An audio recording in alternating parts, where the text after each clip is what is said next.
Origin of they don't know they're born? Practicing today for my forthcoming role as Raji Gaji, I was having a little rant about modern youth, they don't know they're born. This seems to me rather a strange phrase to describe someone who is, or appears to be, more fortunate than others feel is just or seemly. After all, everyone realizes they were born at some point, one hopes. So does anyone know how this phrase came about? Searching the internet provides lots of examples of usage, but no hint of the origin of this phrase.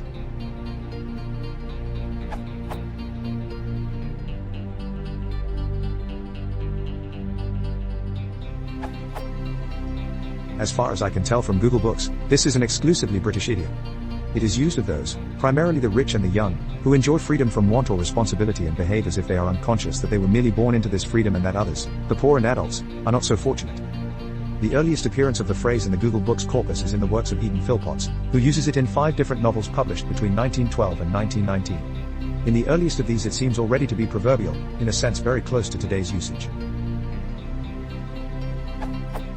1912 The Forest on the Hill, in the context of a discussion of the greedy rich who have no inclination to practice charity. Nothing hides the truth of life from people like money, said Miss Snow. I don't like rich people. They only try to please one another. 'Tis natural, no doubt. There's a gulf fixed between poor and rich, and, so long as there be poor and rich, 'twill never be crossed. The rich don't know they're born, but that's the first thing the poor find out. Don't be too hard on the rich, said Jacob. 'Tis only 1 in 100 of them properly enjoys his money. They suffer from all sorts of complaints we can only laugh at. In later works Phillpotts extends the sense to broader deficiencies of consciousness. 1913 The Joy of Youth. Well, honestly, these fellow creatures of yours don't know they're born. That's the solemn truth about them. Therefore, being unconscious, they don't exist as men and women at all. They are of the company of cattle and turnips. 1915 Old Delable natural creatures, without the inner light, never lose it, self-respect. And how much the more ought we with souls to keep it? The creatures don't know they're born, answered Ned. So they can't lose what they haven't got. Look at them bullets in the field. Not one of them knows he's a bullet. 1918 The Spinners. It's certainly difficult to decide about some people, whether they're alive or dead. Some make you doubt if they were ever alive. A good many certainly don't know they're born, and plenty don't know they're dead, he declared. To be in your grave is not necessarily to be dead, and to be in your shop, or office, needn't mean that you're alive, admitted the lady. But in 1919 he seems to revert to the narrower sense.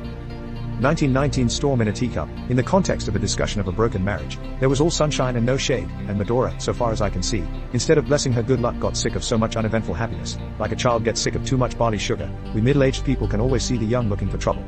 'Tis part of their natural curiosity and daring. They don't know they're born in fact, and that's a thing you can't teach a person. It appears to me that the phrase emerges around the beginning of the 20th century, with pretty much its current meaning. As to where it came from, I suspect evangelical Christianity's emphasis on mankind's being born into sin and misery, man is born to trouble, as the sparks fly upward. Job 5:7, plays a large role, as in this hymn, from an 1806 collection reprinted throughout the 19th century. Oh, what a pleasure 'tis to see Christians in harmony agree, to teach the rising race to know they are born in sin, exposed to woe.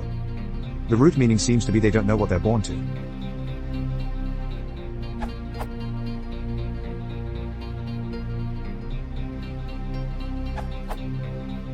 The Free Dictionary gives this explanation.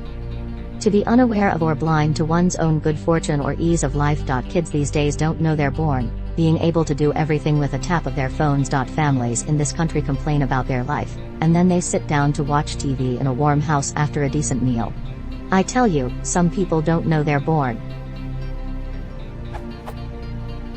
The implication is that they believe they just popped into existence and were not born into a family and society which nourished them and nurtured them, and likely financed them, through at least their infancy, childhood, and teens.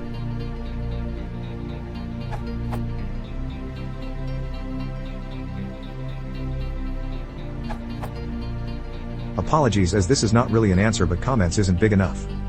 There may be a link with the saying to the manner born.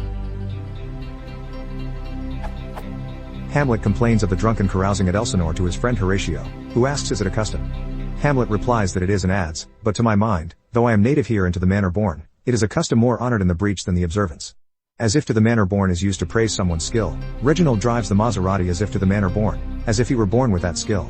To the Manor Born was the punning title of a popular BBC comedy, which greatly increased the number of people who mistakenly supposed the original expression had something to do with being born on a manor. Perhaps because of the poetically inverted word order in man or born, the expression tends to occur in rather snooty contexts. Nevertheless, the correct expression is to the man or born. Hamlet, as a native, is familiar with all the local customs and recognizes the reason why, he does know he's born. Reginald, with a fortunate mix of genes, has great driving skills. So they don't know they're born is said of anyone who inherits good fortune, riches, beauty or skill, but has not yet learned that others are not so fortunate.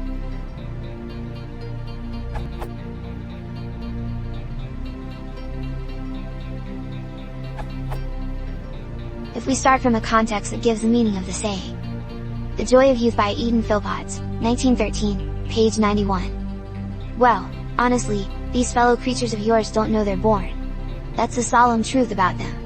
Therefore, being unconscious, they don't exist as men and women at all. They are of the company of cattle and turnips. The general thrust is that the subject is ignorantly unaware of the vicissitudes of others. The earliest I have found this saying is The Lancasters and Their Friends, by S.J.F. 1876, page 127. Why, these young fellows with a rather contemptuous wave of his hand towards the younger preachers, don't know they are born. It is tempting to think that the idea of being born has Christian origins, with many Bible thumpers saying such things as, know that they / you are born again / of God / in sin, etc. A new selection of 700 evangelical hymns by John Dobell, 1810. Oh, what a pleasure 'tis to see Christians in harmony agree, to teach the rising race to know they're born in sin, exposed to woe. An exposition of the New Testament, etc. Volume 3, page 649. John Gill, D.D., Baptist minister, at Horsley Down, 1809. Things not of the brethren, for by this they know they are born to be found in devils and carnal men. Sermon illustrating the doctrine of the Lord, page 364. Richard de Charmes Middle. 1840. And those who think they know they are born again, can, with the utmost confidence, tell the very moment when it took place. And all these go back seem to the book of Job ch. 38, in which God reminds Job of all the things he knows that Job, symbolic of mankind, doesn't. Job 38:21, knowest thou it, because thou wast then born? Or because the number of thy days is great? However, I suspect that the saying is no more than hyperbole, i.e. that the subject is simply ignorant of the very first and most obvious fact in life.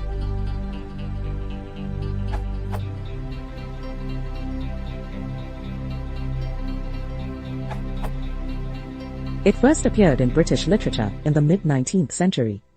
The exact origin is unknown but could likely have been in the rapid development of working-class dialects during the Industrial Revolution. It describes the subject's ignorance and or lack of appreciation of the reality/misfortune/sufferings of others in juxtaposition with their own reality/good fortune/pleasures,